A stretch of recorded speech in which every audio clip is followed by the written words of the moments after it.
What is up, guys? I'm sorry for the long delays between the lessons. I hope everybody had a great Thanksgiving and ate a lot of turkey and had a good time with their family. Just wanted to do a lesson on seventh chords and some arpeggios for the seventh chords. Actually, we're just going to be looking at the major seventh chord, and I'm going to give you a bunch of arpeggios to work on for a little while, and then I'm going to put a play along for the major seventh arpeggios, and then we're going to go minor seventh and dominant seventh, and maybe even some half diminished and full diminished. We'll see how it goes. But major sevenths, we're going to be using a lot of those in our music, and they're very beautiful chords, and they sound great. And I thought it would just be good to unpack it a little bit and spend some time on them.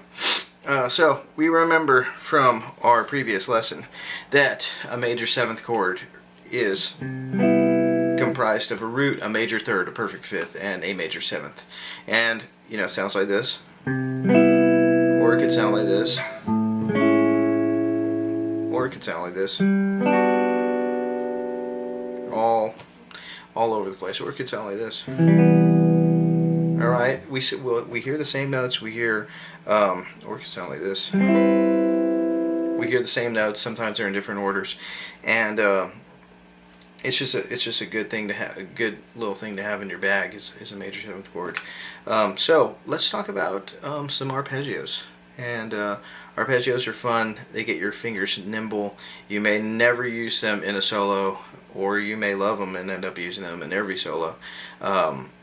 They really help solidify and tonicize where you're at in your solo. So I use them quite a bit. So let's just start on a C, or let's start on G. Let's start on G, that way you can see my fingers. So we're going to start on G, and there's I'm going to give you two formations per string, so you can work on, and we're going to go all the way to the third string. Last two strings are really hard to play major seventh arpeggios on, just because of the stretch. You're really not going to probably be into that, so let's skip that. So let's talk about it. G major seventh, G, B, D with an F sharp. So we have G, B, D with an F sharp. Alright, so third fret on the last string for your G, up to the seventh fret, up fifth fret, next string over, and then you got your G. Alright, so what you do is you're going to take this formation, and I'm just using alternate picking. Don't really dig the what's it called, economy picking. Just never got into it. So just alternate pick it. Alright, and then what we're going to do is we're going to go circle of fourths. So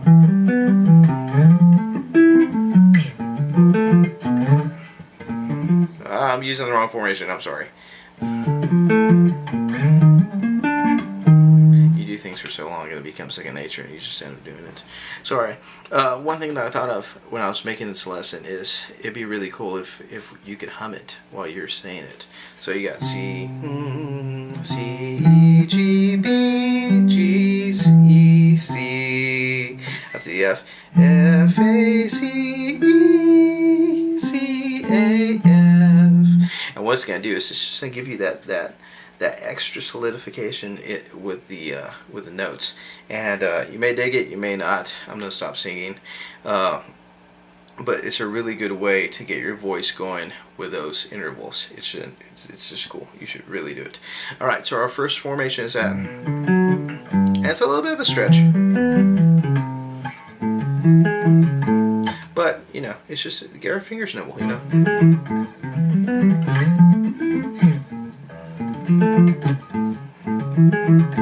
Alright, the second formation I'm going to show you starting on the last string is a little bit easier. You're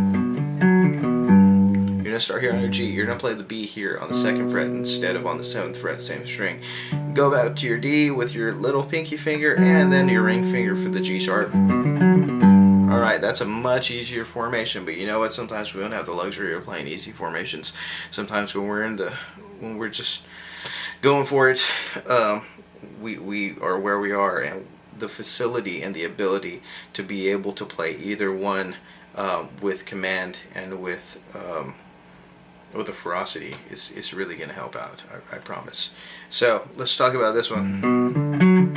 Once again, economy picking, but it's going to be a little easier because you're switching strings instantly.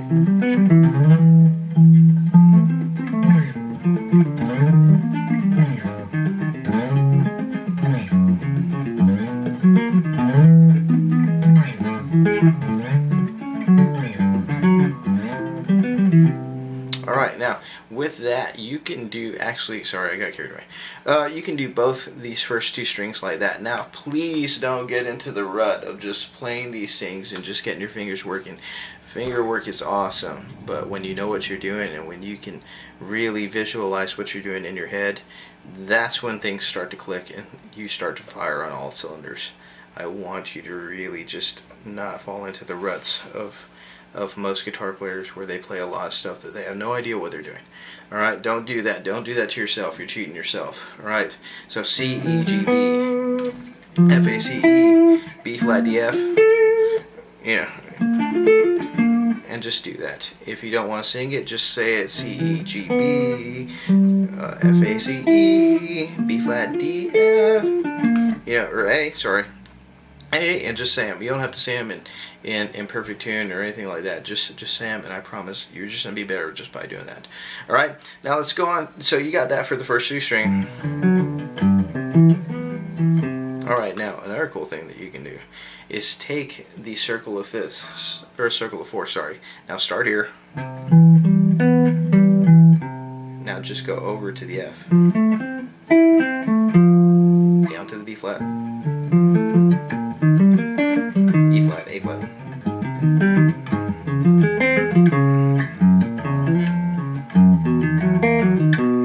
Now you're starting to incorporate two things that are going on at once. Alright, you're starting to think horizontally rather than vertically, and that's a good thing because you're starting to train your mind to think of things differently. You always want to be working your mind. Alright, now let's go on to the next string. Alright, say we still have a G, so we have our G here on the 5th fret, B here on the 4th fret, your D, and all you're going to do with your pinky is just move it over. You don't even have to move it over. Alright, you can just play it.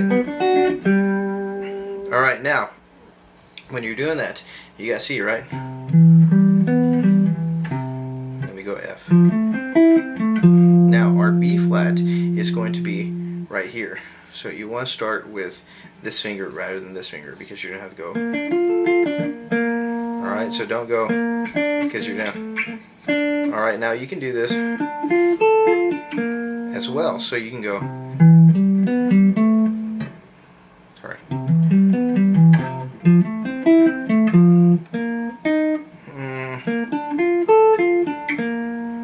Alright, you can do that too. You're just going to go horizontal, like you're just going to go over the fretboard, alright?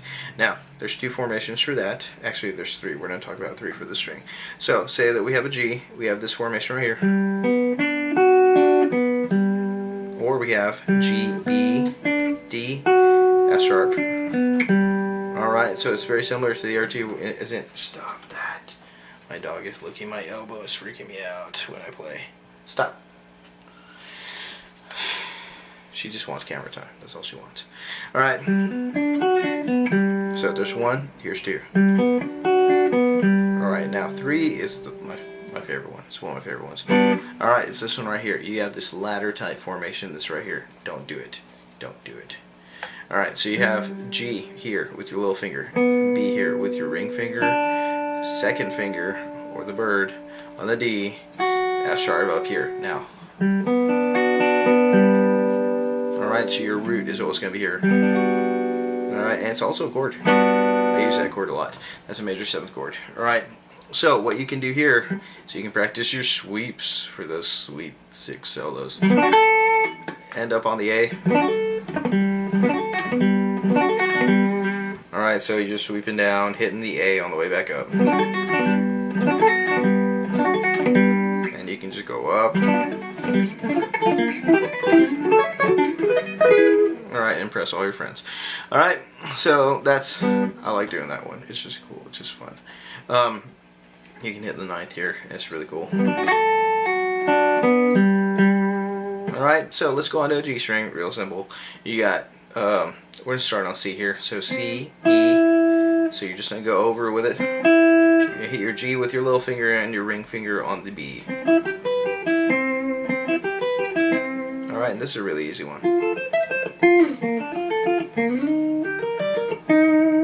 Alright, Alright, so like I said, guys, you really don't cheat yourself. Don't just, oh, I know these formations and I'm going to practice these formations and I'm not going to know anything what I'm doing. Don't do that to yourself. It's just like going to the gym and trying to work out with the most amount of weight and having not correct posture, not correct form or anything like that. You're just cheating yourself. That's the teacher in me talking. I'm sorry.